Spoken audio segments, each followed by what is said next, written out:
해여름 특별 새벽 기도회 첫째 주간 수요일 기도에 오신 여러분을 주님의 이름으로 환영합니다. 우리 사도신경으로 우리의 믿음을 하나님 앞에 같이 고백하겠습니다. 나는 전능하신 아버지 하나님 천지의 창조주를 믿습니다. 나는 그의 유일하신 아들 우리 주 예수 그리스도를 믿습니다.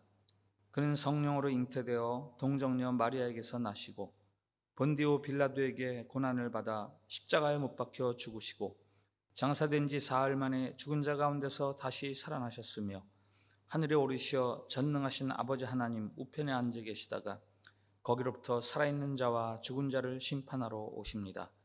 나는 성령을 믿으며 거룩한 공교회와 성도의 교제와 죄를 용서받는 것과 몸의 부활과 영생을 믿습니다.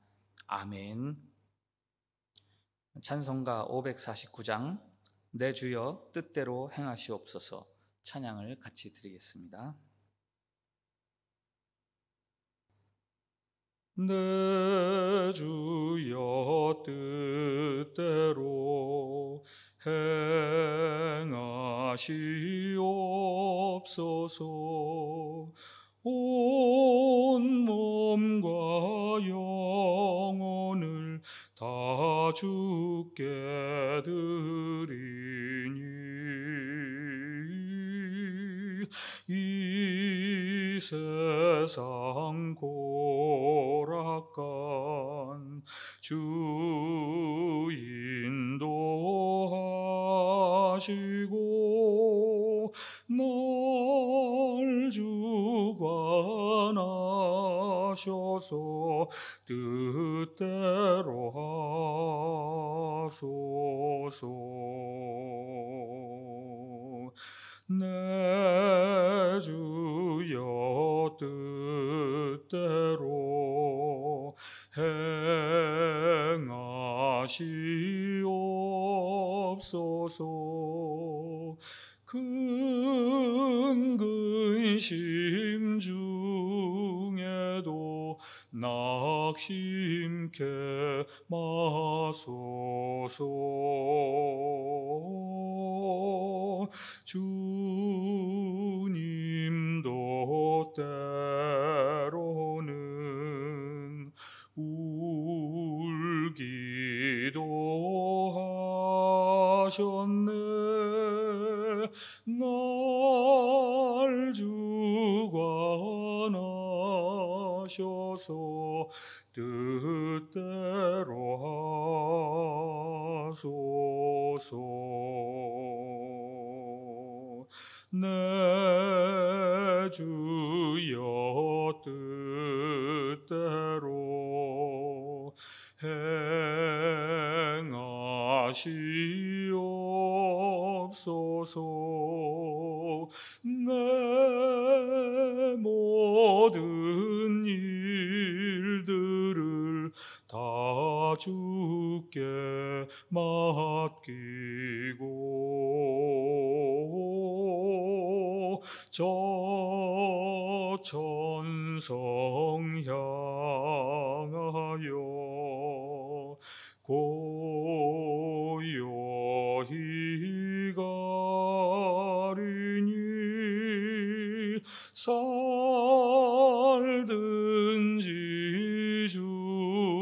죽든지 뜻대로 하소서.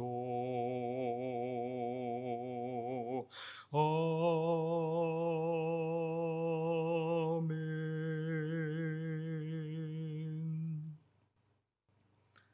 오늘 우리 계신 하나님의 말씀은 시편 90편 10절부터 12절까지 말씀입니다.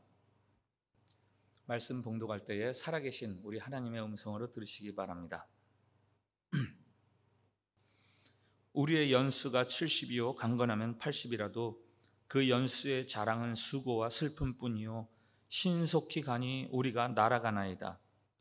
누가 주의 노여움의 능력을 알며 누가 주의 진노의 두려움을 알리이까. 우리에게 우리날 계수함을 가르치사 지혜로운 마음을 얻게 하소서. 아멘. 미국에 MCT라는 단체가 있답니다. Make Today Count, 굳이 우리말로 번역을 한다면 오늘을 소중하게, 불치의 병으로 시한부 인생을 살고 있는 사람들을 돕는 그런 단체의 이름입니다. 어려울수록, 남은 시간이 짧을수록 하루하루를 소중하게 사는 지혜가 필요합니다. Make today count. 부디 오늘을 소중하게. 시편 90편은 2021년 한 해를 마감하는 우리에게 다가오는 새해를 어떤 마음으로, 어떤 태도로 살아야 하는지 가르쳐주고 있습니다. 이 시편 90편을 지탱하는 두 가지 중심 주제가 있습니다. 하나는 인생살이의 덧없음이고요. 또 하나는 영원하신 하나님입니다. 이 노래에는 인생의 덧없음을 나타내는 단어들이 많이 등장합니다. 3절부터 6절까지 한번 들어보십시오. 주께서 사람을 티끌로 돌아가게 하시고 말씀하시기를 너희 인생들은 돌아가라 하셨사오니 주의 목전에는 천년이 지나간 어제 같으며 밤의 한순간 같을 뿐임이니라. 주께서 그들을 홍수처럼 쓸어 가시나이다. 그들은 잠깐 자는 것 같으며 아침에 돋는 풀 같으니이다. 풀은 아침에 꽃이 피어 자라다가 저녁에는 시들어 마르나이다. 티끌, 홍수처럼 쓸어감, 잠깐 자는 것, 아침에 피었다가 저녁에 지는 꽃, 이게 모두 덧없는 인생에 대한 단어들입니다. 그 뒤에도 계속돼요. 9절에 순식간에 다합니다. 주의 분노 중에 지나갑니다. 그리고 오늘 10절 신속히 가니 날아갑니다. 인생이 어째서 덧없습니까? 첫째는 짧음 때문이죠.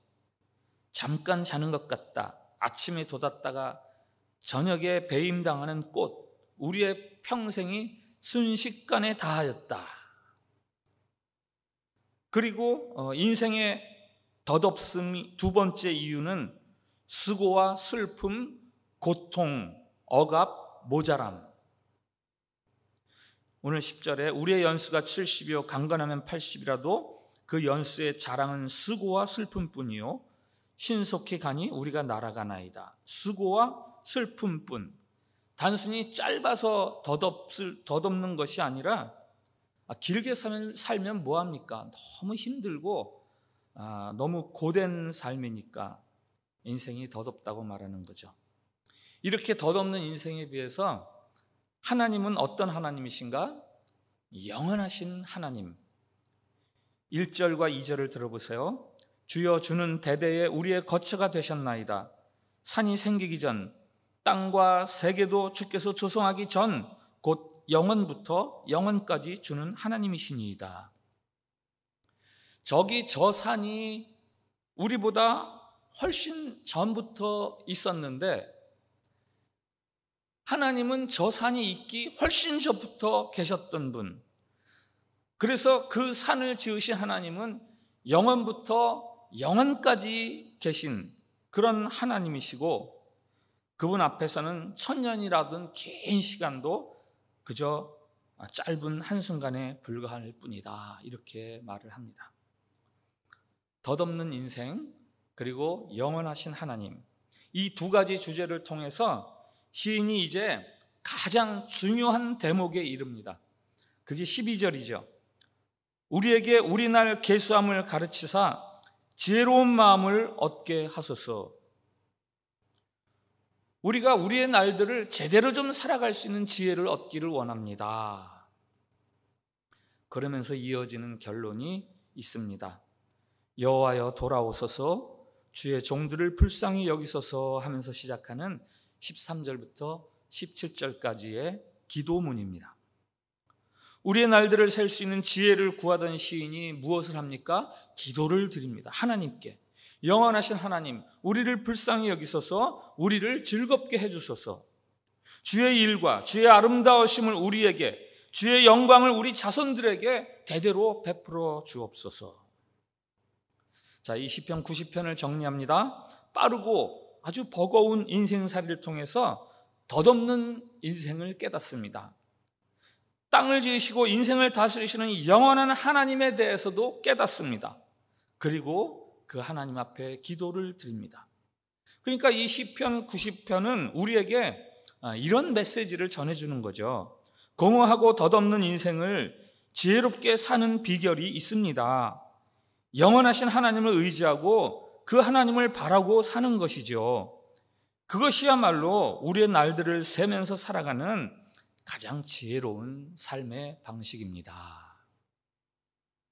2021년 한 해가 끝나는 이 즈음 우리가 배워야 할 날들을 세는 지혜가 있다면 그것은 종말적인 시각을 회복하는 거죠. 2021년이 가고 2022년이 오듯이 지금의 하늘과 땅이 가고 전혀 다른 낯선 새하늘과 새 땅이 올 날이 있구나. 그때 그 영원 앞에서 나에게 그래도 남아있을 것들이 있다면 무엇일까?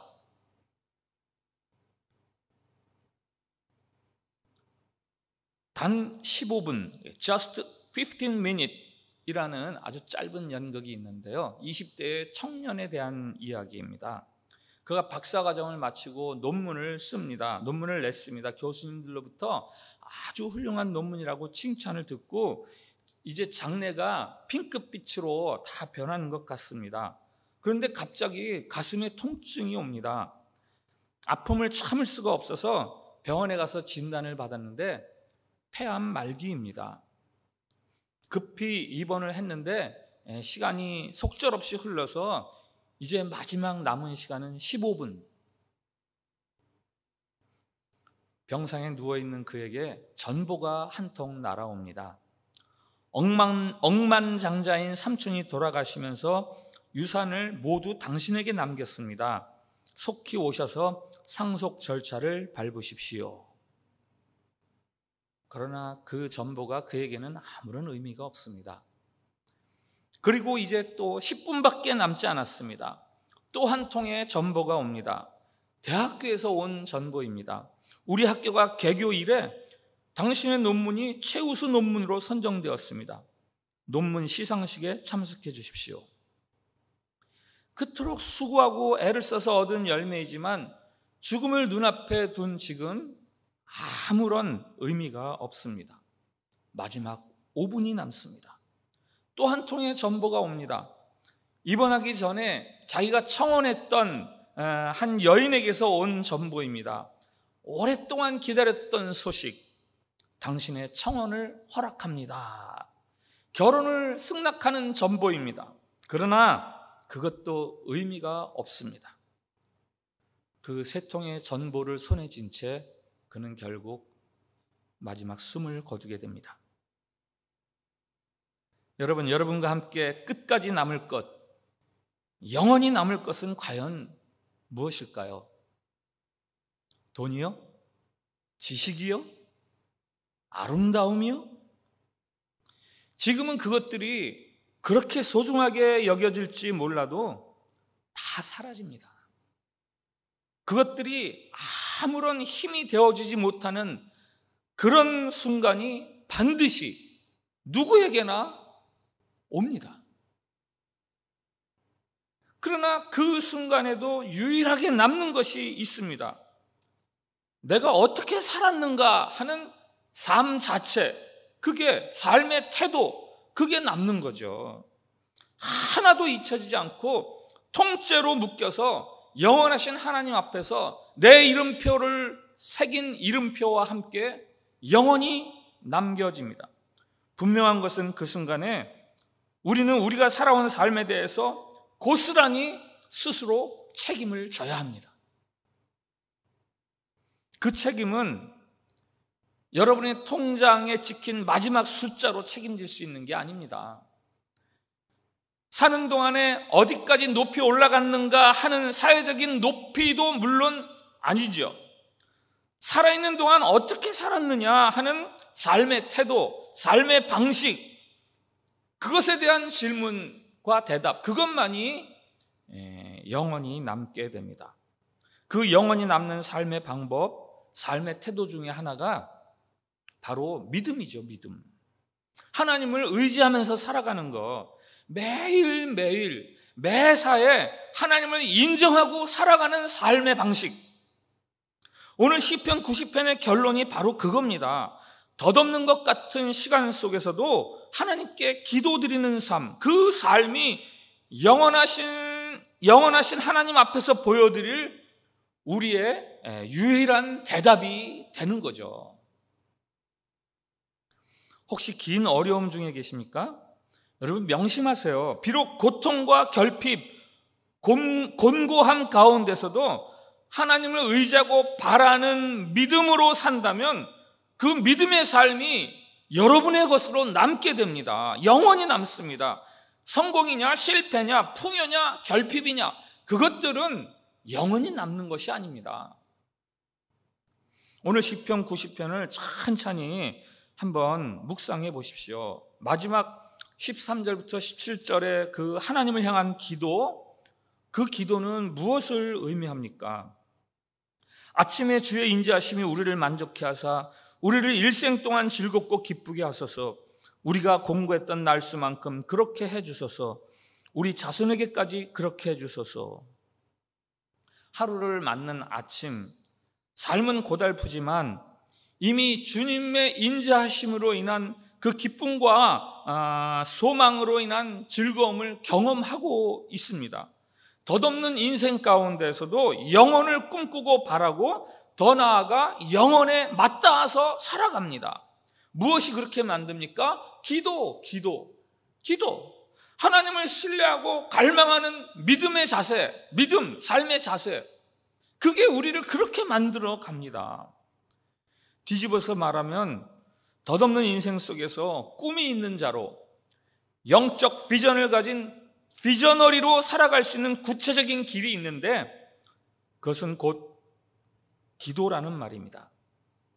내가 이것들로 인해 하나님을 의지합니다 하는 표시, 고백. 그래서 이 시편은 90편은 덧없는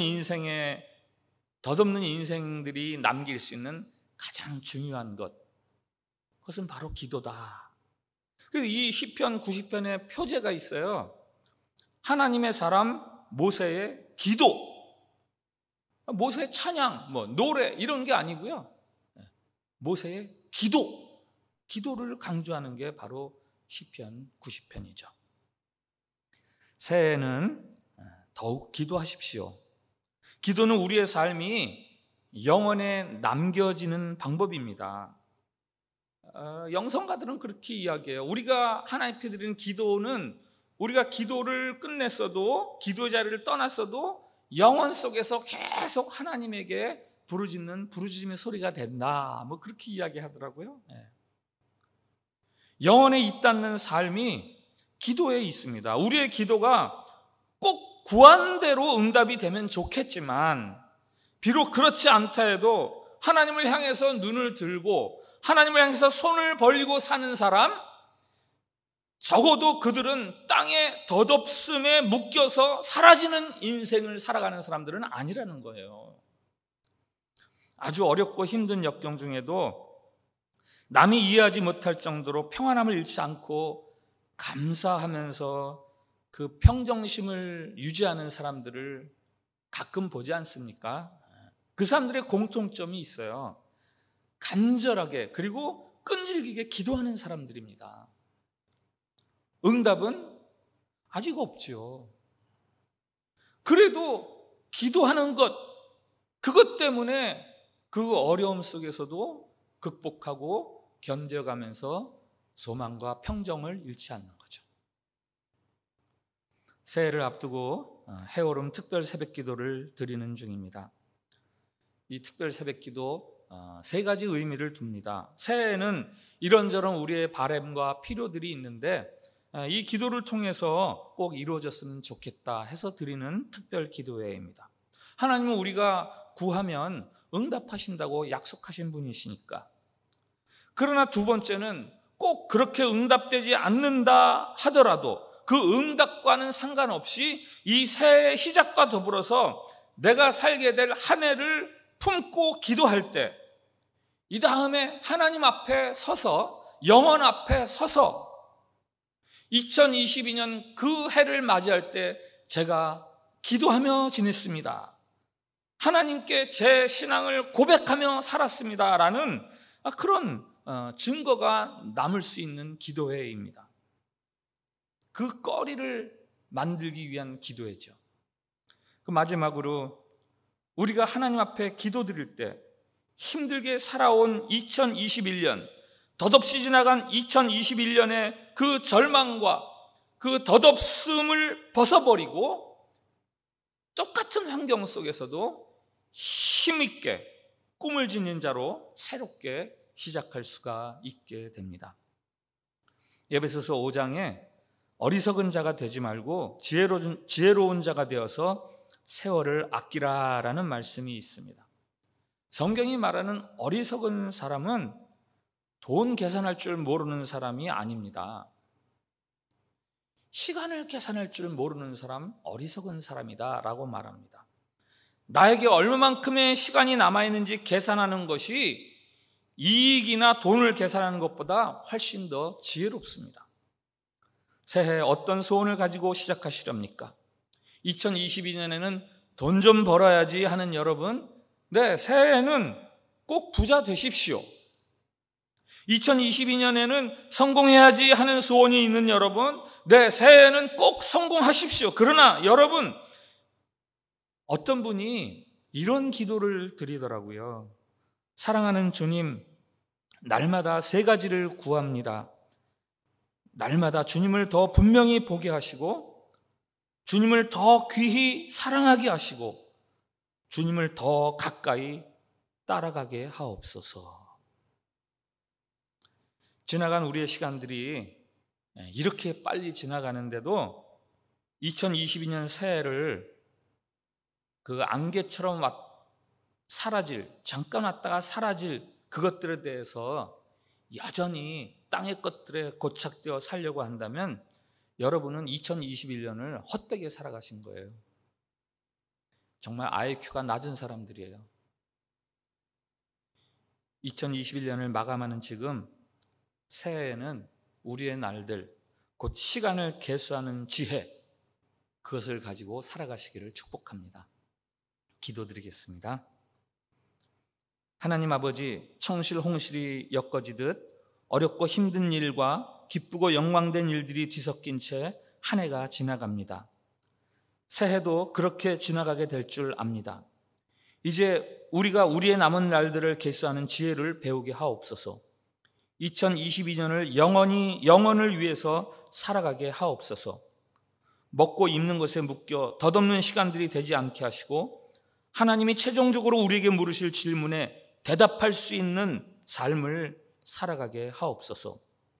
내 삶의 주권자이신 영원하신 하나님을 신뢰하는 믿음과 또 그 하나님을 인정하는 기도자가 되어서 2022년이 영원히 남겨지는 자랑거리가 되게 하옵소서. 예수님의 이름으로 기도합니다. 아멘. 네, 이제 기도하는 시간인데요. 우리 코로나의 진정과 회복을 위해서 좀 기도해 주시고, 또 우리 성도님들의 질고로 고통당하는 성도님들, 또 여러 가지 삶의 문제로 고통당하는 성도님들 위해서, 특별히 믿음이 연약해서 흔들리고 있는 성도들 위해서 기도해 주시고, 그리고 우리 교회와 여러분들의 선교적인 사명 위해서 기도하시고, 오늘 수요일에는 우리의 남자 성도님들 위해서 좀 특별히 기도해 주십시오. 한 가정의 가장으로 또 사회의 건강한 사회인으로서 부족함이 없도록 이 한 해를 2022년 한 해를 잘 살아갈 수 있는 우리 남자 성도님들 되도록, 또 교회에서 기둥 같은 하나님 나라의 일꾼들이 될 수 있도록 그렇게 기도해 주시기 바랍니다. 한 10분 이상 기도하시고 또 여러분들의 개인 기도를 하시면 되겠습니다. 기도하겠습니다.